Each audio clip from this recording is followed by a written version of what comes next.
حسبنا اللہ ونعم الوکیل، حسبنا اللہ ونعم الوکیل۔ السلام علیکم ورحمۃ اللہ وبرکاتہ۔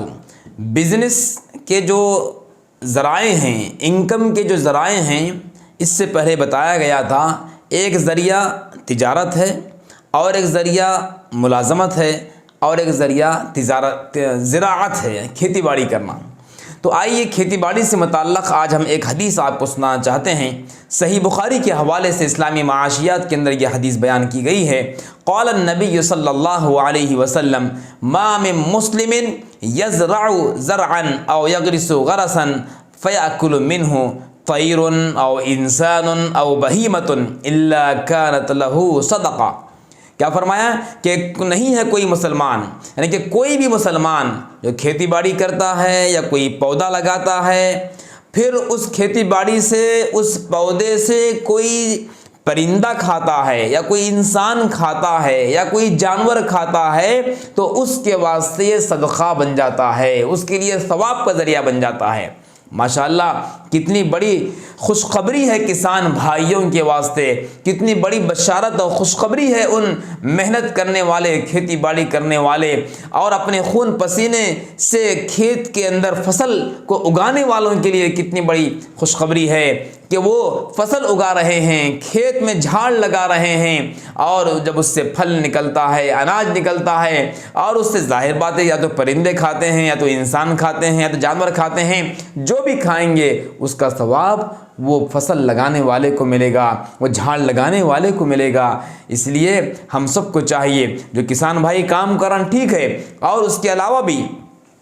جس کو اللہ نے ثروت دیا ہے، دولت دیا ہے، ان کو چاہیے کہ کہیں جھاڑ لگانے کا اہتمام کریں، اپنے پلاٹ میں، اپنے اوپن پلاٹ میں، یا اور جہاں جہاں بھی موقع ہو جھاڑ لگائیں۔ جب جھاڑ لگائیں گے، پھلدار جھاڑ لگائیں تو وہ اچھی بات ہے، پھل استعمال کریں گے تو اس کا پھل استعمال کرنے کی وجہ سے لگانے والے کو ثواب ملے گا۔ اسی طریقے سے اگر کوئی سایہ دار جھاڑ لگا دیے، سائے میں کوئی اگر بیٹھ رہا ہے تو سایہ دار جھاڑ کا سایہ لینے کی وجہ سے وہ سایہ لینے والے کو سکون ملے گا۔ دھوپ میں کوئی مسافر جاتا ہے، تھکا ماندہ ہوتا ہے، تھوڑی دیر سائے میں لیٹتا ہے، اس کے دل سے دعا نکلتی ہے، وہ دعا کس کو پہنچتی ہے؟ جھاڑ لگانے والے کو پہنچتی ہے۔ کبھی ہم سوچ نہیں سکتے کہ اسلام میں کیسی تعلیم دی گئی ہے، جہاں نماز کا حکم ہے، جہاں روزے کا حکم ہے، جہاں زکوٰۃ کا حکم ہے، وہیں پر جھاڑ لگانے کا بھی حکم ہے، وہیں پر پودا لگانے کا بھی حکم ہے، اور پودا لگانے، جھاڑ لگانے پر اس کو ثواب بھی ملتا ہے۔ ماشاءاللہ ہم سب کو چاہیے کہ پہلی بات تو کسانوں کی، زراعت کرنے والوں کی قدر کریں کہ وہ لوگ جو محنت کرتے ہیں اس پر اللہ نے ان کو انعام دیا ہے، ان کو صدقہ کرنے کا، اور ان کو جو ہے ان کو اس کام پر گویا کہ اجر و ثواب مل رہا ہے۔ اسی طریقے سے دوسری بات ہم نے بتائی کہ ہم جھاڑ لگانے کا اہتمام کریں،